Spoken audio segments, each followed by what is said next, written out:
மானஸ் பக்கங்கள். Hi friends, இது மாலிகாவின் கேளுங்க கதை கேளுங்க. மானஸ் எழுதிய மலரே மௌனமா, அத்தியாயம் 21. அதிசயமாக ஒரு நாள் மாலையே வீட்டிற்கு வந்திருந்தான் செல்வம். யாருடனேனும் அமர்ந்து கணக்கு வழக்குகளை பார்க்க வேண்டும் என்றால் அதற்காக தன் அறையின் வெளியில் ஒரு இடத்தை அமர்த்திருந்தான்.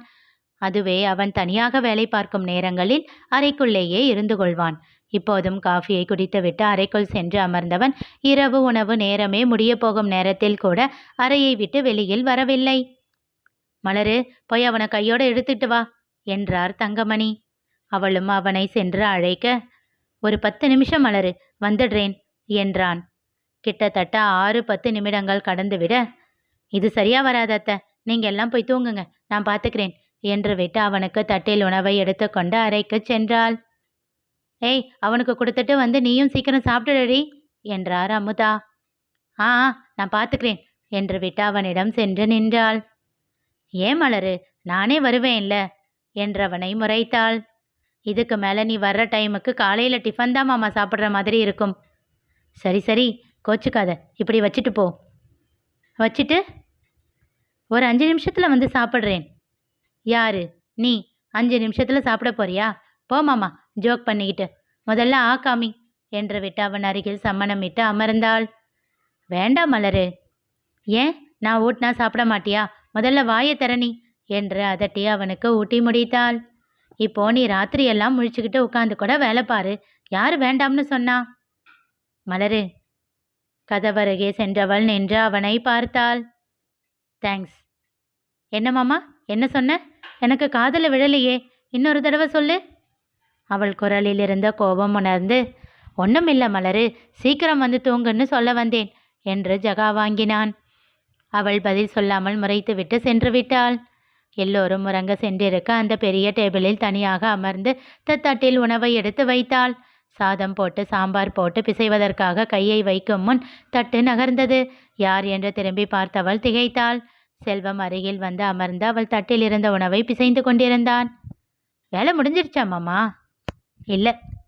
அப்புறம் ஏன் வந்த? அவள் கேள்வியை முடிக்கும் முன் அவளை தூக்கி தன் மடியில் அமர்த்தியிருந்தான். ஐயோ மாமா, என்ன பண்ற நீ? யாராச்சும் வந்துட போறாங்க. சுற்றும் முற்றும் பார்வையை சுழற்றியபடி பதறினாள். பார்க்கட்டும், ஏன் பொண்டாட்டி, நான் ஊட்டுறேன், யார் கேட்பாங்க என்ன? அது சரி, நீ முதல்ல வாயை தர என்று விட்டு அவளுக்கு ஊட்டத் தொடங்கினான்.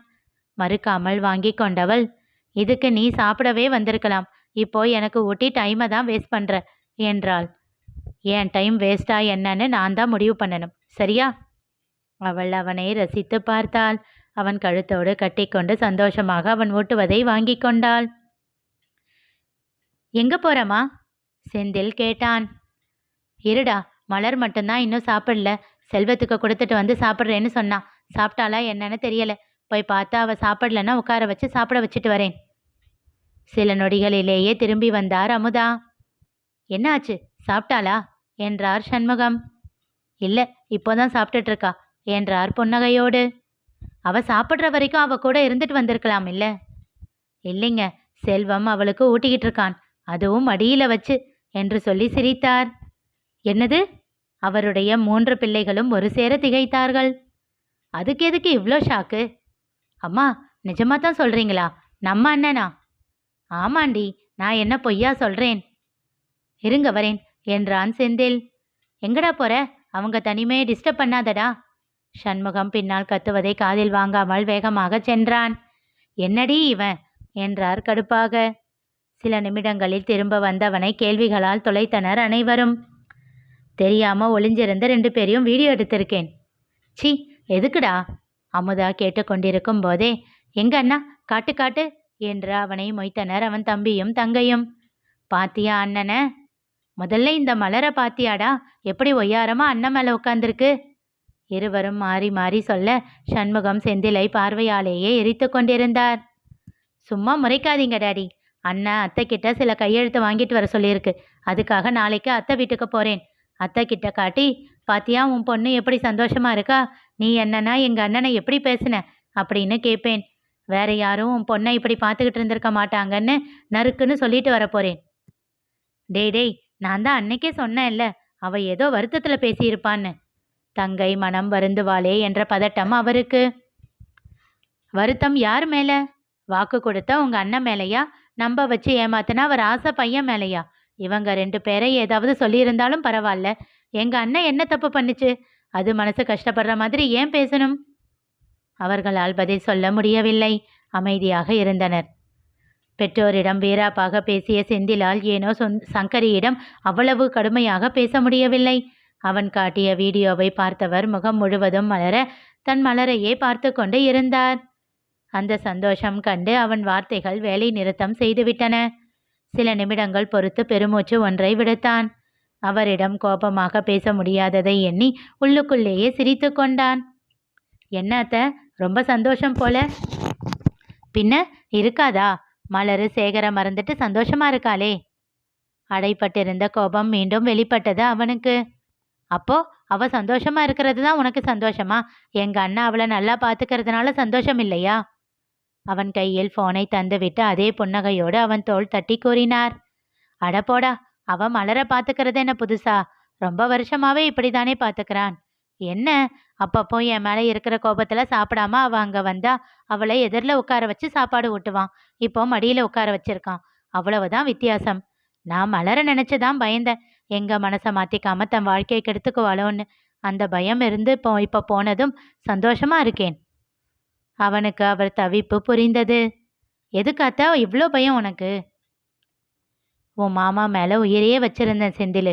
அவர் போனதும் வேற ஒருத்தரை என் மனசு சுத்தமா ஏத்துக்கிற நிலைமையில இல்லை. அதான் மலர் என் பொண்ணுதானே, அவ என்ன மாதிரியே இருந்துடுவாளோன்னு பயம். ஐயோ அத்தை, நீ மாமா கூட வாழ்ந்த. உனக்கு இருந்த காதல் வேற, அவளுக்கு இருந்த காதல் வேற. இன்னும் சொல்ல போனா அது காதல் தானானே எனக்கு சந்தேகமா இருக்கு. சேகரனனை பிடிச்சிருந்தது, அவ்வளோதான். காதல்னா வேற அத்தை. நீ எதையும் மனசுல போட்டு குழப்பிக்கிட்டு இருக்காத, சரியா? நறுக்கென்று கேள்வி கேட்கப் போகிறேன் என்று சொல்லிவிட்டு வந்தவன் இப்போது அவருக்கு ஆறுதல் சொல்லி கொண்டிருந்தான்.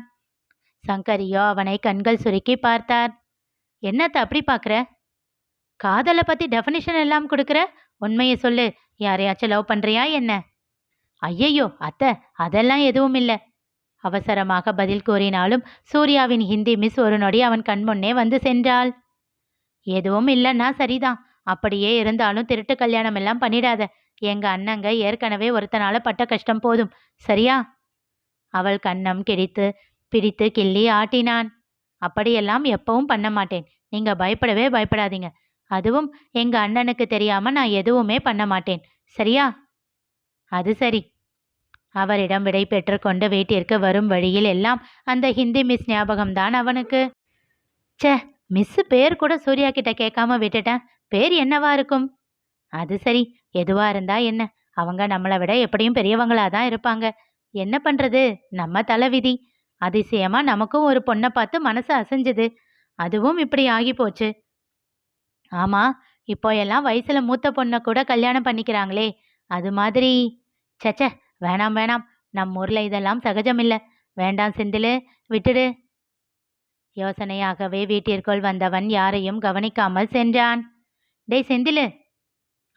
என்ன பெரியம்மா? என்னடா கனவு கண்டுகிட்டே போற? அதெல்லாம் எதுவும் இல்லை பெரியம்மா. என்ன விஷயம்? இந்தா பஜ்ஜி சாப்பிட்டுட்டு போ. ஓ, இன்னைக்கு என்ன ஸ்பெஷல்? பஜ்ஜி சொஜ்ஜி எல்லாம் இருக்கு. யாரையாவது பொண்ணு பார்க்க வராங்களா என்ன? ஆமா, என்னதான் பார்க்க வராங்க என்றார் அமுதா கிண்டலாக. ஓகே ஓகே, டாடி ஓகே சொல்லிட்டாரா என்றான் சிரித்து கொண்டே. குசும்பு பிடிச்சவனே, பேசாம சாப்பிடுடா. உறக்க சிரித்துவிட்டு சாப்பிடத் தொடங்க அவன் எதிரில் சூர்யாவும் சாம்பாவையும் அவனை பார்த்தபடி ஏதோ கிசுகிசுத்து கொண்டிருந்தார்கள். என்ன என்றான் கண்கள் சுருக்கி. உன்னை பத்தி எல்லாம் எதுவும் பேசலனா? அவனோட புது ஹிந்தி மிஸ் பத்தி சொல்லிக்கிட்டு இருந்தான். இல்லை, அவங்க வயசை பத்தி சொல்லிக்கிட்டு இருந்தான் என்று விட்டு சாம்பவி சாப்பிடத் தொடங்க அதற்கு மேல் அவனுக்கு தான் பஜ்ஜி தொண்டையில் இறங்கவில்லை. இனி நிகழப்போவது என்ன தெரிந்து கொள்ள தொடர்ந்து கேளுங்க, கதை கேளுங்க. மீண்டும் சந்திப்போம்.